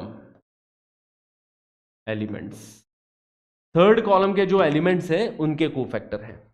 तो सेकंड कॉलम के एलिमेंट्स लिया, उसको थर्ड कॉलम के अगर एलिमेंट के कोफैक्टर के साथ मल्टीप्लाई करके ऐसी कोई एक्सप्रेशन लिख दूं, उस एक्सप्रेशन की वैल्यू 0 ही आने वाली है। ओके, ये रूल है, क्लियर। तो इस रूल को अपने दिमाग में रखना है ना बच्चा लोग। चलिए अब प्रॉपर्टीज ऑफ डिटर्मिनेंट्स की तरफ बढ़ते हैं। बहुत ही इंपॉर्टेंट प्रॉपर्टीज है, प्रॉपर्टीज पे अपन बहुत खेलेंगे, प्रॉपर्टीज के ही मेजर क्वेश्चन आते हैं। पहली property, the value of the determinant remains unchanged if its rows and column are interchanged. अगर रोज एंड कॉलम को इंटरचेंज कर दिया, रोज को कॉलम बना दिया, कॉलम को रोज बना दिया, तो डिटर्मिनेंट की वैल्यू पे कोई फर्क नहीं आएगा। इसी को ही अपन ट्रांसपोजिंग भी बोलते हैं। इसको क्या बोलते हैं, ट्रांसपोजिंग। देखो क्या हो रहा है कि फर्स्ट रो जो है उसको मैंने फर्स्ट कॉलम बना दिया, फर्स्ट रो में A1 B1 C1 बैठा था, अब वो फर्स्ट कॉलम में है। जो सेकंड रो है उसको सेकंड कॉलम बना दिया, जो थर्ड रो है उसको थर्ड कॉलम बना दिया। तो आप समझ रहे हो, ऐसे पलट दिया इस डिटर्मिनेंट को, ऐसे फर्स्ट रो को फर्स्ट कॉलम, सेकंड रो को सेकंड कॉलम, थर्ड रो को थर्ड कॉलम, इस तरीके से बना दिया। तो रोज को कॉलम बना दिया गया है ना, या फिर ऐसा समझो कि कॉलम को रोज बना दिया गया है, ऐसे भी समझ सकते हो। तो बेसिकली रोज एंड कॉलम को इंटरचेंज अगर कर देते हो तो डिटर्मिनेंट की वैल्यू पे कोई भी फर्क नहीं पड़ने वाला है ना। दोनों के डिटर्मिनेंट की वैल्यू सेम होने वाली है, जो कि बहुत ज्यादा ऑब्वियस भी है, वेरी वेरी ऑब्वियस। कि देखो A1 B1 C1 को किससे अगर यहां पे फर्स्ट रो के अबाउट एक्सपेंड कर दो, तो A1 क्या होगा, A1 खुद के कोफैक्टर के साथ मल्टीप्लाई हुआ, प्लस B1 क्या होगा, खुद के कोफैक्टर के साथ मल्टीप्लाई, C1 को मैंने खुद के कोफैक्टर के साथ मल्टीप्लाई कर दिया, है ना। ओके, इज इक्वल टू, अब वही चीज यहां पे कॉलम में बैठ गई, इसके कॉलम के अबाउट एक्सपेंड करके देख लो, है ना। जो रो के अबाउट एक्सपेंड कर रहे हो और आपने यहां पे वैल्यू निकाली है, और इसको भी अगर एक्सपेंड करके जो वैल्यू निकालोगे वो सेम वैल्यू आने वाली है, जो कि प्रॉपरली विजिबल भी है, साफ साफ दिख रहा है कि यहाँ पे A1 को मल्टीप्लाई करेंगे इसको खुद के कोफैक्टर के साथ में। अब इसका कोफैक्टर वही है ना, इसका डिटर्मिनेंट देखो, यहां पे भी इसका कोफैक्टर इसी का डिटर्मिनेंट आ रहा था, B2C3 माइनस B3C2, और यहां पे भी B2C3 माइनस B3C2। तो A1 का कोफैक्टर वही है, सेम टू सेम, है ना। वही B1 का भी कोफैक्टर वही है, C1 का भी कोफैक्टर वही है। ओके बच्चा लोग, तो इसलिए delta and delta transpose are equal to each other. The value of a determinant and the value of the transpose of that determinant are equal to each other. Okay, delta T is also denoted by delta dash. Delta T को कई बार, है ना, या तो इसको अपन delta T से डिनोट करते हैं या डेल्टा डैश से भी डिनोट कर दिया जाता है। ओके, तो समझ में आ गई बात है। ये ट्रांसपोज है, जैसे कि ये क्वेश्चन है ना। इसकी वैल्यू निकालते हैं, चलो इसकी वैल्यू निकाली जाए तो क्या बनेगा, 2 multiplied by -1 into 0 into 1 into 0, तो 2 इंटू 0 बन रहा है। Okay, 0 multiplied by anything is 0 only, plus -4 multiplied by 4 into 1, है ना। -4 को किससे मल्टीप्लाई कर रहे हैं, और 4 इंटू 1 4, माइनस ऑफ -2 4 प्लस 2, इससे मल्टीप्लाई किया जा रहा है। तो देखो डिटर्मिनेंट की वैल्यू आएगी, ये 0 हो गया, ये 0 हो गया, 4 प्लस 2 6, 6 इंटू -4 -24। तो डिटर्मिनेंट की वैल्यू कितनी आ गई, -24 आ गई। अब सपोज मैं इसका ट्रांसपोज ले लेता हूं और उसकी भी वैल्यू आपके सामने ही कैलकुलेट करके दिखा दूंगा। इसका ट्रांसपोज क्या हो जाएगा, फर्स्ट रो फर्स्ट कॉलम में आ गई, 2 0 -4, ये फर्स्ट कॉलम में आ गई। सेकेंड रो जो है 4 -1 0, वो सेकेंड कॉलम में आ गई, 4 -1 0। जो थर्ड रो है 2 1 0, वो थर्ड कॉलम में आ गई, 2 1 0। अब इस डिटर्मिनेंट की वैल्यू कैलकुलेट करो, ठीक है। मैं तो बोल रहा हूं फिर से आप, जैसे इसमें फर्स्ट रो के अबाउट एक्सपेंड किया था, यहां पे भी एक काम करो, फर्स्ट कॉलम के अबाउट एक्सपेंड कर दो, है ना। सेम ही एलिमेंट्स दिख रहे हैं, जो यहाँ पे फर्स्ट रो में थे वही एलिमेंट्स यहाँ पे फर्स्ट कॉलम में बैठे हैं, इसके अबाउट एक्सपेंड कर दो। तो इसके अबाउट एक्सपेंड करेंगे तो देखो 2 मल्टीप्लाई हो रहा है, -1 इंटू 0 इंटू 1 इंटू 0, मतलब 0 से, फिर 0 किसी से भी मल्टीप्लाई हो 0 ही बन जाएगा, प्लस -4 मल्टीप्लाइड बाई इट्स को factor which is 4 into 1 which is 4 minus of -2। तो which is again 6 into -4 -24। Okay, तो डिटर्मिनेंट की वैल्यू पे कोई भी फर्क नहीं पड़ा, डिटर्मिनेंट की वैल्यू पे कोई फर्क नहीं पड़ा। Are we clear? ठीक है, simple. Now if any two rows or columns of a determinant are interchanged then sign of the determinant changes। अगर हम दो रो इंटरचेंज कर दे डिटर्मिनेंट की, या फिर कोई भी दो कॉलम हम लोग इंटरचेंज कर दे, तो डिटर्मिनेंट का साइन बदल जाएगा। ओके, इसी ऑपरेशन को अपन ऐसे डिनोट करते हैं। ये हो गया रो इंटरचेंज का ऑपरेशन, ठीक है, कि are I is interchange by R J, and ये हो गया कॉलम इंटरचेंज का ऑपरेशन, है ना। So for odd number of interchanges, value changes by sign, and for even number of interchanges, the value remains the same। समझेंगे इस बात को, बहुत आसान है। देखो, अगर कोई डिटर्मिनेंट है जिसके एलिमेंट्स ए, सपोज ऐसा है A1 B1 C1 A2 B2 C2 A3 B3 C3। Okay, इसकी वैल्यू कैलकुलेट कर लेंगे हम लोग। वैल्यू कैसे कैलकुलेट करेंगे?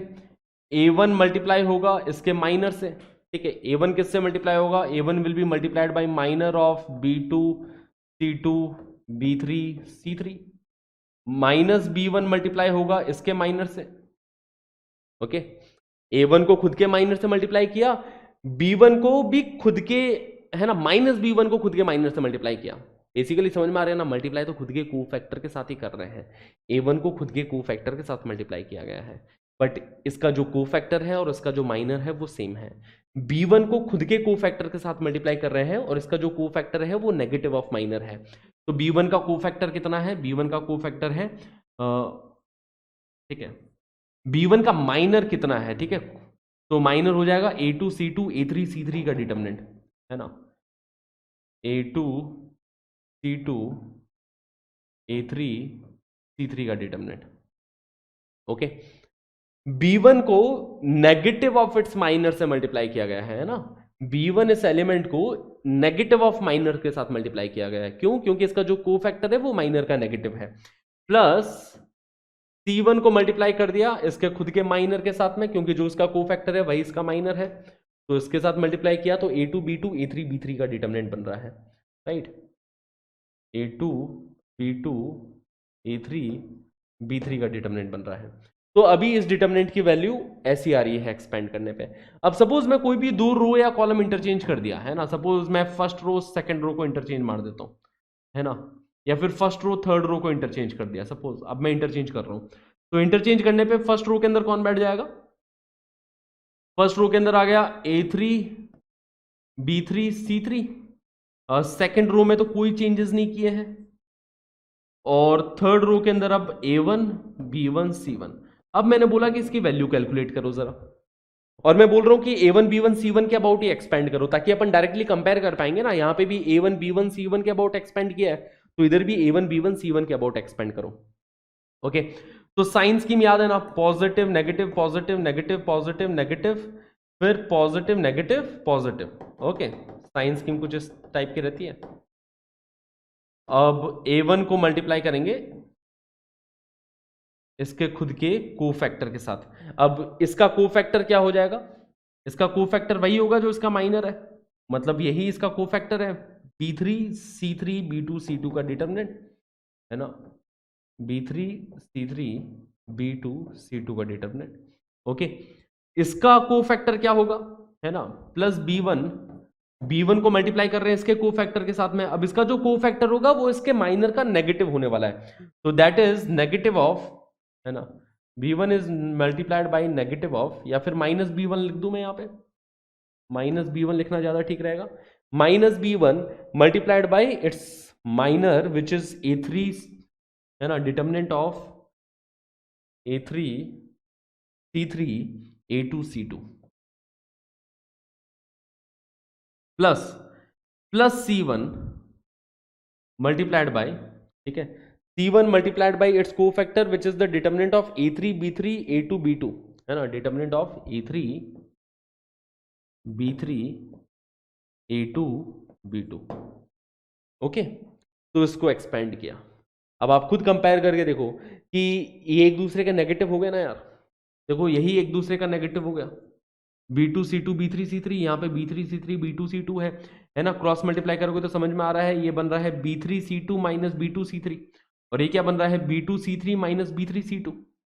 तो these two are negative of each other, right. तो hence they are negative of each other. अगर अपन कभी भी कोई भी दो रो को इंटरचेंज कर दिया या दो कॉलम को इंटरचेंज कर दिया तो वैल्यू नेगेटिव हो जाएगी, बस ये बातें हैं। ओके, जैसे डेल्टा वन ये डिटर्मिनेंट है ना, इसकी वैल्यू कैलकुलेट कर लेते हैं। तो इस डेल्टा वन की वैल्यू कैलकुलेट करी तो कितना बन रहा है 3 मल्टीप्लाइड बाई 0 इंटू 1 माइनस 6 है ना, 0 minus 6 minus of minus 4 plus 4 हो जाएगा, multiplied by it's minor which is 2 minus 2। Okay, और 0 multiplied by anything is 0 only. तो फर्स्ट रो के अबाउट इसको एक्सपेंड किया है बच्चा लोग, तो 3 इंटू माइनस 6 कितना बन जाएगा -18, 2 माइनस 2 यहाँ पे 0 बन रहा है, तो इधर से ये डेल्टा वन की वैल्यू आ गई -18 के इक्वल। ठीक है, this is the value for delta one. अगर मैं एक दूसरा डिटरमिनेंट बनाता हूं डेल्टा टू, इसके अंदर मैंने कोई भी दो रो इंटरचेंज कर दी, ठीक है, जैसे suppose first row second row interchange कर दिया मैंने, first row second row interchange मारा, तो सेकंड रो ये थी 202 और फर्स्ट रो थी 3 -40, थर्ड रो तो एज इट इज है ना। डेल्टा टू में क्या किया गया है कि R1 एंड R2 को आपस में इंटरचेंज कर दिया। तो अब इस डिटरमिनेंट की वैल्यू आप खुद से कैलकुलेट करके देखना, अब इस डिटरमिनेंट की वैल्यू +18 आ जाएगी, है ना। आप खुद से कैलकुलेट करके देखना, इसकी वैल्यू -18 आई है, अब इसकी वैल्यू +18 आ जाएगी क्योंकि दो रोज को इंटरचेंज कर दिया। अब सपोज मैंने डेल्टा 3 बनाया, फिर से मैंने इंटरचेंज मार दिया, इसमें और इंटरचेंज मार दिया, सपोज कोई दो कॉलम को इंटरचेंज मार दिया मैंने, C1 C2 को इंटरचेंज कर दिया। तो C1 C2 को इंटरचेंज करके पहली कॉलम दूसरी कॉलम को इंटरचेंज किया, तो सेकंड कॉलम क्या है 0 -43, 0 -43 वो पहले आ गए, और फर्स्ट कॉलम इधर आ गए 2 3 1 एंड ये 2 0 1। अब इसकी वैल्यू कैलकुलेट करोगे वापस -18 बन जाएगी। समझ में आ रही है ना बातें। देखो यार, इसकी वैल्यू +18 है और यहाँ पे अपन ने दो कॉलम्स इंटरचेंज किए हैं, तो इसकी वैल्यू वापस से इसका नेगेटिव हो गई -18। तो डेल्टा 1 से डेल्टा 3 पे पहुंचने के लिए अपन ने कितने इंटरचेंजेस किए हैं, ट्वाइस। तो अगर आप इवन नंबर ऑफ इंटरचेंजेस कर रहे हो तो वैल्यू पे कोई फर्क नहीं पड़ रहा। डेल्टा 1 की भी वैल्यू -18 आई और डेल्टा 3 की वैल्यू भी -18 ही आएगी। ठीक है, मैं कैलकुलेट करके नहीं दिखा रहा, आप खुद से कर लेना, मेरे को तो भरोसा है कि आएगी ये वैल्यू, है ना।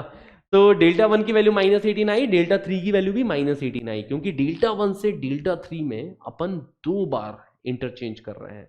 So if you interchange rows or column even number of times, the value does not changes.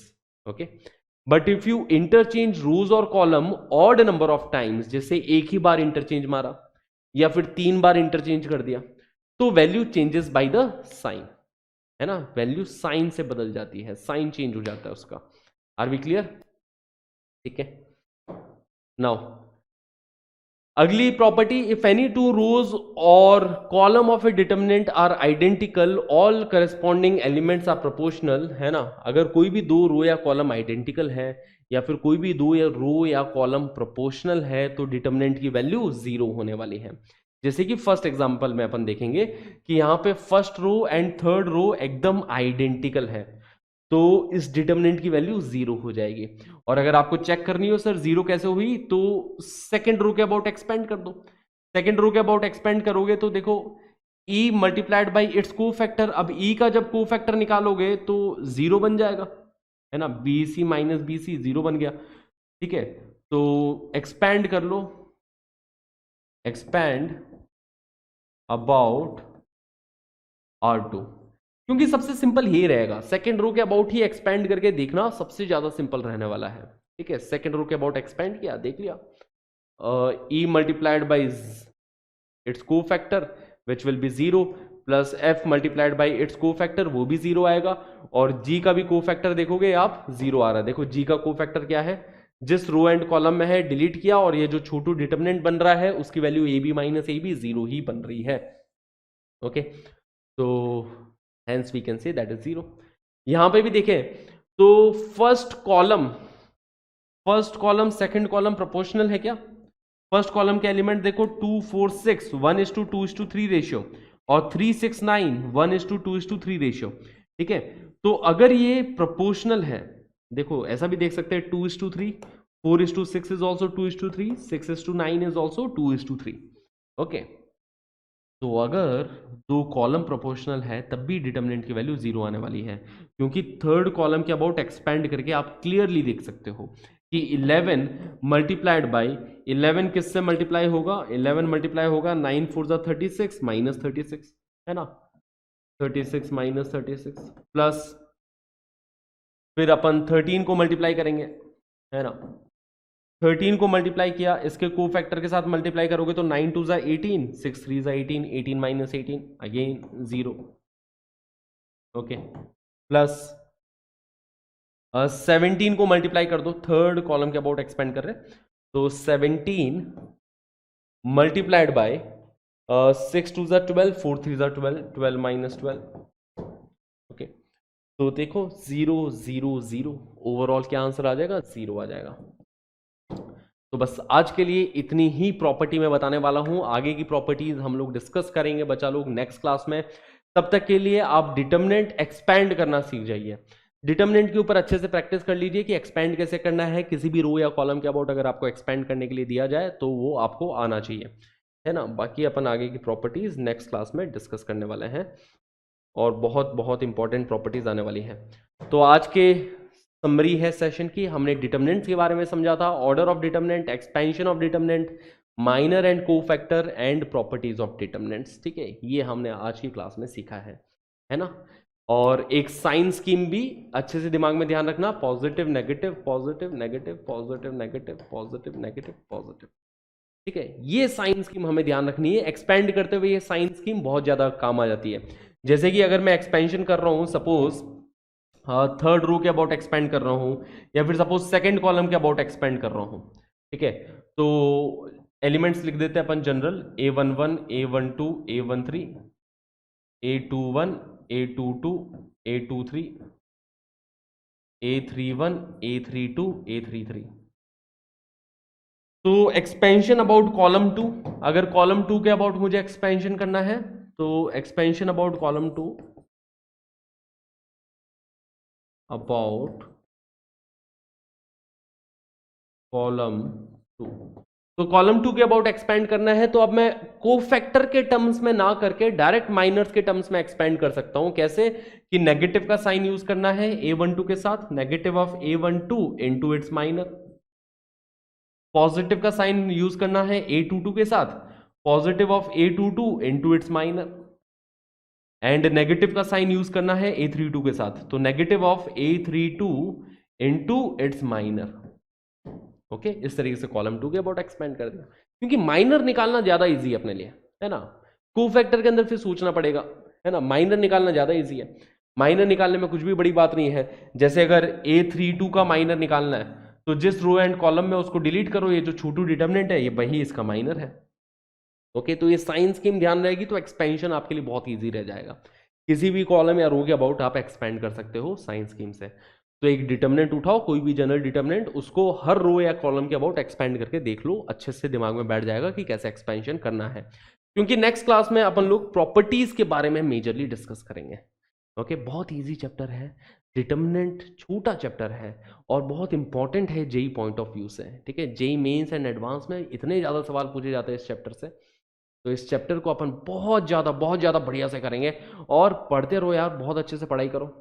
ठीक है, बस ये याद रखना कि आज से 1 साल बाद में, 2 साल बाद में तुम्हारे लिए एक बहुत अच्छी ज़िंदगी तुम्हारा इंतजार कर रही है, जहाँ पे तुम बहुत कुछ सीखोगे, है ना। बट तब तक के लिए अपने को खुद से मेहनत करनी है, घर पे बैठ के एक 4 दीवारी में बैठ के खुद से पढ़ना है बहुत अच्छे से। ओके, तो पढ़ते रहिए, मुस्कुराते रहिए, मिलते हैं बच्चा लोग अगली क्लास में। Till then take care of yourself, tata bye bye, have a great day guys.